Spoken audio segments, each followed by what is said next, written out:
First opening statement is we love KJ. Our prayers are with her. We've already got a ton of extended prayers, so we're super grateful of that. So our thoughts are with her. And then second of all, I am extremely proud of this team. Like as far as how we started off and how we battled ourselves back to get ourselves back in this game. Really, it was resiliency on the defensive end and executing a game plan and kids stepping up, to be quite honest. So this team is very resilient, as you see. They're very, very close. I don't know if I've had a closer team, and they continue to battle. And there's nothing more that as a coach you can ask from your kids as far as trust and belief in each other. And really proud of them. Anything more on KJ's status at this point that you can say? I cannot, no. Yeah, they want to make sure that they check things out, so I'll leave it at that. Can you speak to her impact on the game then? A double-double for you guys, a lot of good rebounds, including the one that she got injured on, which is very critical. Well, obviously KJ's everywhere for us. This season, she's elevated her game in tremendous ways. I think she leads the Big Sky, getting to the foul line. She's posting up. She's being a playmaker for others. She's still shooting the three ball extremely well for us, and that kid defends 94 feet. So the rebounding by KJ, we really challenged the team today. Montana is a very, very strong rebounding team, and we knew that going in. We knew where that was an item that was circled that they just out-rebound opponents. So we challenged everybody personally to add a rebound or two if we were going to have a chance to get this done, and KJ is a big part of that. Last year it was your veterans, or a very veteran group that kind of led this team in this way. You had, of course, some veteran impact today as well, but what can you say about your freshmen in this atmosphere for the first Well, let's start with our starting point guard, who's started every single game this year when Dylan was unavailable, and Natalie Picton is fearless, and she continues to rise to the occasion. She's going to do everything in her power for her teammates, and she hit some big shots. She ran the show for us. She continues to grow as far as the balance of getting us organized, when to attack. And then you've got these other freshmen coming in off the bench. Izzy Bunyan, she's another playmaker that can really be a splash for you. Brooke Berry continues to get strong for us. Ella Johnson. I will tell you, Ella, when her first collegiate game, I think it was back in Portland, she didn't even look at the rim on a catch. It was catch and it's I'm getting rid of it, right? And as we've grown with her, we've really challenged her to start looking to score a little bit. And, she hit a big three for us today. So she just continues to gain confidence as she goes and grooms. And then Leia had her first collegiate game last week, and, she got some minutes today as well. And, these kids are getting thrown in against an all-conference Big Sky player in the post, and you've got two starting point guards that Natalie Picton's going up against. We got a lot of things to be proud of with this group and our youth, and they're getting great experience. What led to Montana's good start, in shooting the ball and rebounding? Those are places where you're successful. Yeah, all the things on our scouting report that we knew that they were really good at. This team shoots the three ball very well. They average about 10 a game, and so we definitely did not want to give them those rhythm threes, because once you give them one, then that rim gets bigger. So we had a really bad start, and I think I took 2 timeouts in 1 quarter, and I'm like, okay, well, we're stuck with they got to play through it now because I'm down to 2 timeouts. And so I felt like kids tightened that up. Part of that could be the jitters and everything, but it's really clear. They added some new faces in there. Obviously, the other two coming in, and they have really quick triggers. So our kids kind of had to taper that down of, okay, we've adjusted. We know how quick they can get these threes off and try to erase some of those and make them a little bit more rushed. Was there any switch to the scheme after, as you're taking those timeouts in the first quarter, or was it just? There were definitely, it was less attacking the ball and more getting out to shooters, so we wanted to tighten that up. And obviously on the backside, we definitely talked about they were getting us on the backside quite heavily.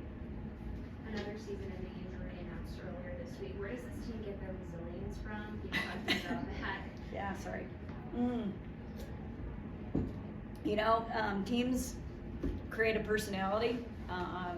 And you kind of start with the first one that kind of happened for us, and when it started back with Lexi Dita, and if you were to watch the way Lexi plays, I'm like, she's such a fighter, and she's a heart and soul kid, and it just continued going with all the different things that have been thrown out of this team. And I would just say, like, the heart and soul of this team, they've been working on it since last spring.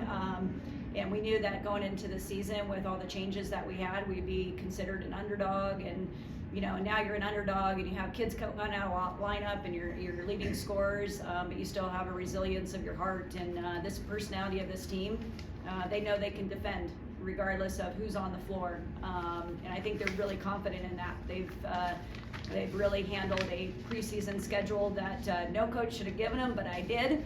And they've continued to battle against very high-level opponents. So they're kind of bringing on mentality. We're going to fight, we're going to claw, we're going to stay together, we're going to step up for each other, we're going to love each other the right way, and that's all you can do. And no one saved a spark of defense more than Maddie. Just what does that performance mean to you as her coach?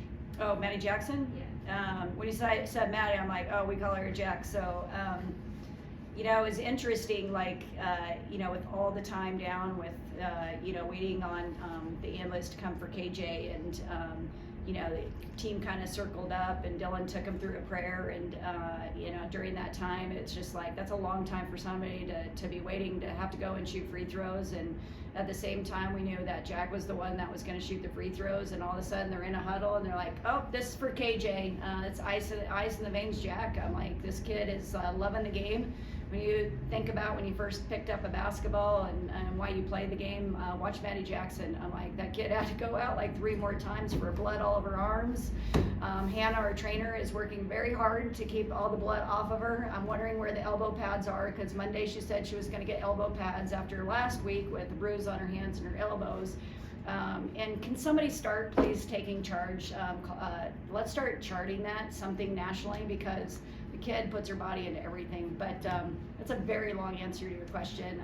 She's just such a joy to coach. I'm like, when you're helping kids grow to become more selfless, you know, we really challenge the kids of, you know, we're a whatever we need kind of program here. And, you know, we're constantly throwing things out to kids, you know, about what we can do for them. And here we've built a culture of what can I give for you? What can I do for you? And Maddie Jackson, when she first came in here, was that kid. She was just that. You know, we help everybody grow into that as far as whatever is needed for this team to be special. And that takes a lot of work. It takes a lot of sacrifice, because we all have some, you know, internal things that we're shooting for. But boy, when you get that happening for your entire roster, special things happen. I think that's what you're seeing. This team doesn't care who gets the credit. They just want to love each other the right way, and they want to step up for each other. You could really feel G. Feller's effect on the game in the first quarter. You guys kind of neutralized her the rest of the way. How were you able to do that? Well, she picked up a couple fouls, you know, so, you know, the foul trouble probably was a piece of that.